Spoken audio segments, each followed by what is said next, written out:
Chappie. Now there's a name I haven't heard in a long time.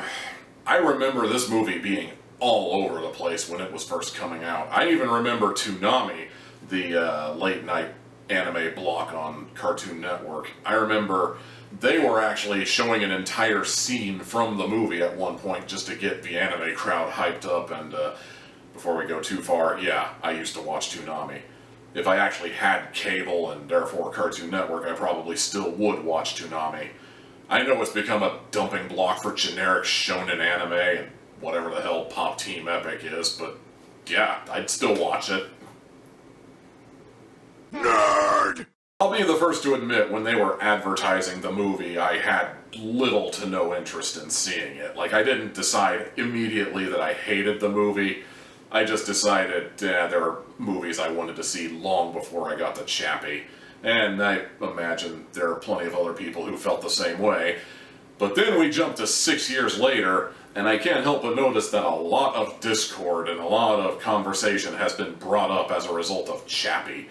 This is one of those movies you either really like or you really hate. And if Metacritic is anything to go by, the people who hate Chappie seem to outnumber the people who like Chappie by about 9%. All the same, though, Chappie kind of has a following, and it's interesting to see them talk about it. So I figured, why not? It's on Pluto TV now. I might as well pop in and see what this movie's all about, right? The story of Chappie takes place in Johannesburg, South Africa. Crime has risen to an all-time high, and in order to even stand a chance, the police begin purchasing robotic soldiers who act as police. A sort of RoboCop, if you will. Wink, wink. Meanwhile, a scientist named Dion, who works on the not RoboCops, ends up taking one of the retired robots, takes the AI out, and puts his own AI program in. And his AI program is something he's been cobbling in his personal time, in his free time, and the AI is designed specifically to learn and how to appreciate art and poetry and all this other stuff. So naturally, his project gets hijacked by a bunch of hoods who decide they're going to teach it how to be a gangster. Dion gets into contact with the robot, which eventually becomes known as Chappie, and while the gangsters try to teach it evil, he tries to teach it good. Which side will prevail?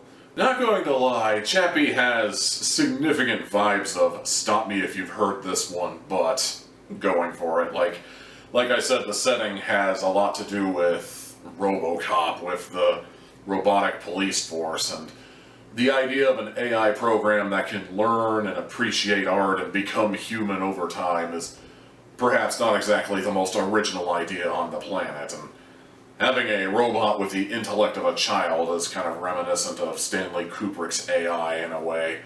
Like, there's a lot of pieces that already exist, but the way they're put together is really what we're looking for here, and I kind of thought it was interesting, at least. I'll be the first to admit that when it comes to these AIs learning how to be human stories, I don't think I've ever seen one where an AI learned how to be a gangster. I think that's a fairly new direction as far as I'm concerned. I also can't help but feel like there's an allegory for 4chan in there somewhere where they took this beautiful thing that can learn and can appreciate, and they basically twisted it into evil.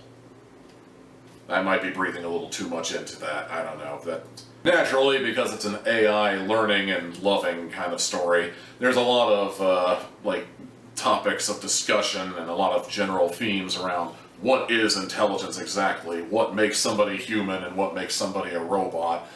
We've been down this path a few times, and does Chappie do anything especially different with it? Kinda, but not really, I guess. A lot of people talk about Chappie, and the general topic that comes up is potential gone to waste. Like, there's definitely a lot of big ideas in this movie, but a lot of people seem to be under the impression that the execution was really terrible, and if I'm being entirely honest, I don't really agree, but I don't really disagree either. I will say the movie definitely lost me when it got towards the end. Like, the whole battle between Chappie and the giant mech sort of thing that the competitor to the guy developing the not RoboCops had developed, that was kind of like inevitable, but then they start introducing Chappie to the internet, and suddenly Chappie goes from like having the intellect of a 4-year-old to like the intellect of a full-grown adult, and just the internet is treated like a lot of people treat the internet, even now, as like this magical MacGuffin thing that can teach you everything, and it has everything, and I think they're overestimating just how much useful information is on the internet. Also, they started getting into the idea of beaming human consciousness into robot bodies, and I remember thinking, well, that's kind of abrupt. I don't think were we actually talking about that at some point? I don't know. I went to the restroom during one of Pluto TV's commercial breaks. I might have missed a scene or something. Wow. So yeah, the last few minutes of the movie may have killed a bit of my enthusiasm for it. It also doesn't help that this movie was originally intended to be a trilogy, and a lot of the themes that didn't get explored and were probably going to get explored later on in future movies are never going to get explored again, because from what I've seen, the movie didn't really do well in the box office. Chappie is one of those movies I didn't hate, and honestly I kinda liked for the most part, right up until a certain point. Even at the worst point, I would say you at least should watch the movie and see what it's like. And this is one of those times when I thoroughly regret that my system does not have half hats. I really need to revise that in 2022 maybe, but for now, I'm going to be a little generous, and I'm going to give Chappie 3 hats out of 4.